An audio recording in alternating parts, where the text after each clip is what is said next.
Hey everybody, welcome back to the channel. My name is Heath, and today's video is a thank you video for celebrating my birthday with me on my Twitch stream the other day. I want to give a big shout out to my Twitch community. If you look at my desk right here to the right, there is a Rode Pod mic laying on my desk, and that was courtesy of my absolutely amazing Twitch community. The love and support on my birthday stream was just overwhelming, and I just want to say thank you guys and gals, all of you who made it possible, who participated, who were there, who hung out with me. We had a blast. I had a blast.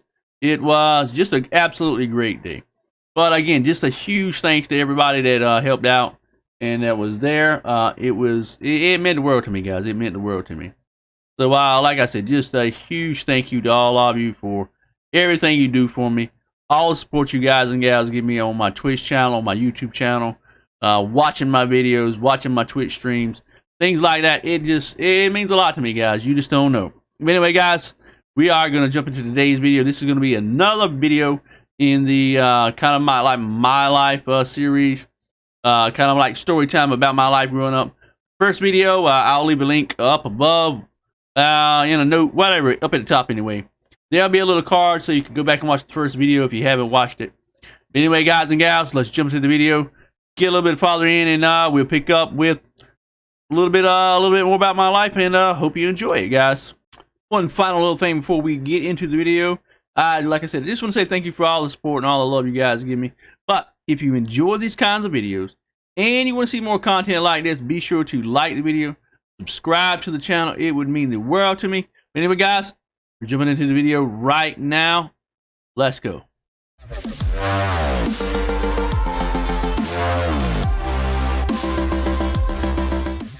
All right, boys and girls, we are back, and we're gonna be story time today.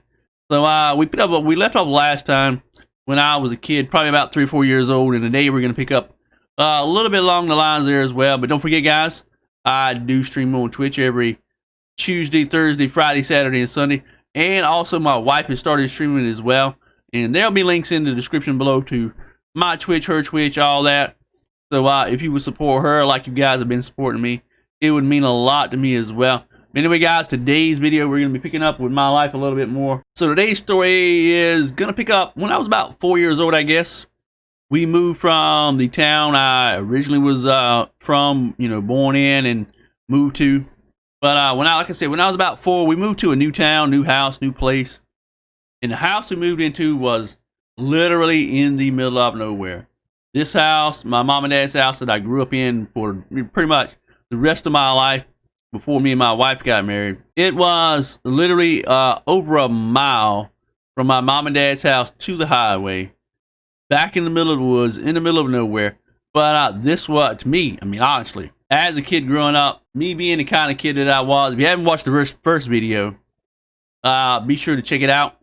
But me being the type of kid that I was, adventurous that I was, growing up back in the woods like that was good for me, but it wasn't so good for my parents. My dad started raising pigs when I was probably about 6 years old, I guess, 6 or 7 years old. And we had about 20 plus acres of land that we lived on for all these pigs to live on, for them to grow, do their thing. But anyway, one time I was, for whatever, I don't know what got possessed me, but I think I was about 6, maybe I might have been about 8, I don't know, but I might have been about 8. Anyway, in one of the barns out there where we kept the pigs at, there were these 2 smaller pigs that we kept in the back for whatever reason. There were some new ones we got. So I had been out loafing in the woods, by the way. I'm 8 years old, running around in the woods, and I come back into the house, come back towards my mom and dad's house, and I hear my dad calling me, my mom calling me. They're looking for me because I had been, doing my thing, just roaming. And they assumed that I was still in the yard, but I actually had been all throughout the woods, just chilling out, hanging out in the woods, roaming around. So they're calling me, and for whatever reason, I don't know what possessed me, but I did not answer. So here they are calling me, Heath, come on, where are you at? I'm hiding in the hog pen, hanging out with these two pigs in the hog pen, and not answering. My mom and dad are freaking out. Here I am. Now I realize, like I said, their house is literally in the middle of nowhere, nothing but woods around, nothing but land all around, and they are calling me. And so here I am, 6-8 years old, giving my mom and dad a heart attack. I finally pop out. Hey, I'm here. I'm right here. And they were like, well, why didn't you answer? Why didn't you answer us? What were you doing? And I was like, I don't know. You know, that little kid answer. But anyway, I didn't get in too much trouble, to say the least. But that's just one little story from my childhood there that, so listen to your parents, guys. Don't give your parents a heart attack. There were so many times in my childhood growing up that I gave my parents a pretty good scare. But anyway, that's just one little simple story from my childhood right there. We got a couple more I'll be doing in just a second, so hang on tight and we'll share another story with you. So this next little story is happening about the same age range. I was about 8, I guess. And across the woods, we had some neighbors, probably about half a mile away, I guess. But anyway, me and my sister's 4 years older than I am.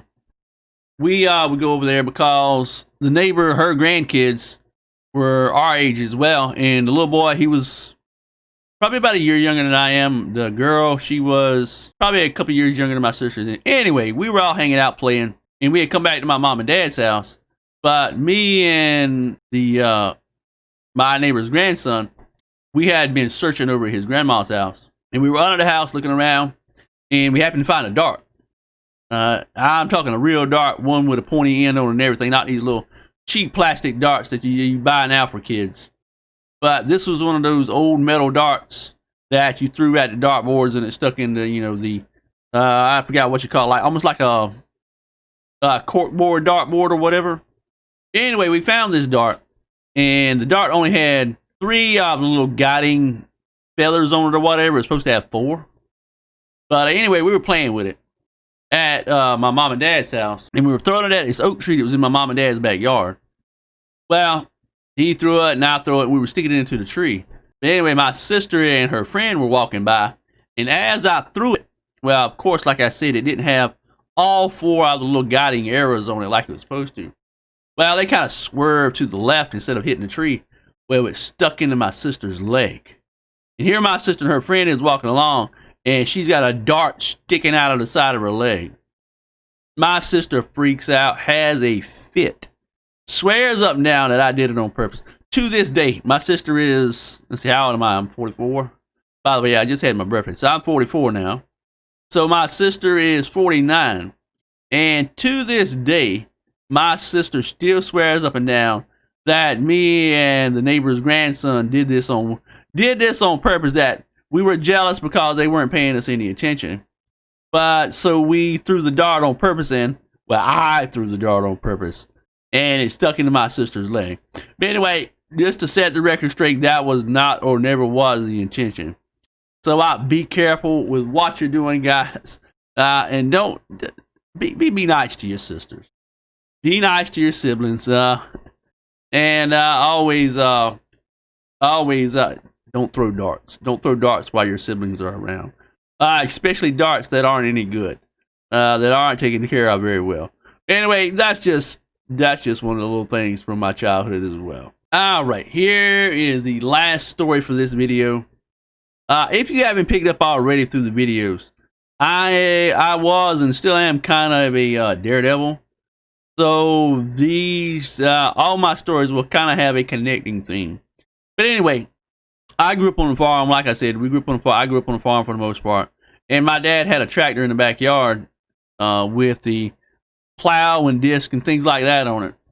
But like I said, I was a bit of a daredevil, and bicycles were my thing. A bicycle, I would ride the tires off of a bicycle, take them apart, build them, put them back together, whatever you could think of. But anyway, I had this blue Huffy bicycle that I took a can of spray paint to and painted it white. I don't know, I just didn't like the blue paint. Anyway, I painted the bicycle white. But my mom and dad had their backyard when we first moved in there. It was just solid grass and dirt and things like that. So they had dirt hauled in. So at the time we still had these huge piles of dirt in the backyard. These huge red dirt piles in the backyard. And being the daredevil kid that I was taking my bicycle and jumping these dirt hills. There were some small ones, probably about maybe 2 or 3 feet tall. And I would jump those. Do my little thing, you know, get my bicycle revved, going as fast as I possibly could, jump these little dirt hills. Well, that wasn't good enough for me. One of the dirt hills was probably about, oh my God, probably 5 or 6 foot tall. At the time, like I said, I was probably maybe 10, I guess. Yeah, I was about 10 years old, I guess. So, of course, I had to jump this massive dirt hill. Well, backed up all the way across the yard. Got up the most amount of speed I possibly could pedaling this bicycle. Jumped the hill, launched myself into the air on this bicycle. Well, here's the thing of it. Like I said, there was a tractor in the backyard with a plow and a disc hook to it. Well, a set of a disc hook to it. Well, needless to say, I did not take this into account whenever I planned my feat of masterful jumping skills. And as I was launching myself through the air on this bicycle, I noticed that the plow and the disc is right there in my landing pathway. Well, guess what I landed on? I landed in the middle of this plow, and by some miraculous miracle, grace of God, whatever it was, instead of landing on top of the disc and just absolutely mutilating myself, I managed somehow or another to fall down in between two of the two blades. So instead of landing on top of the blades and potentially mortally wounding myself, I landed in between the two blades and only suffered minor scratches and bruises. So there's a story right there for the end of this video. Be careful and don't do some of these crazy stunts I did as a kid. I've got a lot of more stories I'm going to be able to tell through this series, guys. So please, please, please, warning right now again, don't try these things at home because they are potentially very, very dangerous. Anyway, guys, I hope you enjoy these videos. I hope you enjoy these types of videos, and I'll be doing more of them like this. Anyway, guys, just want to give a big thanks to all of you for hanging out today, for all the support you guys give, and we'll see you very soon in another video before too long. Anyway, guys, much love. Peace out. Have a great day.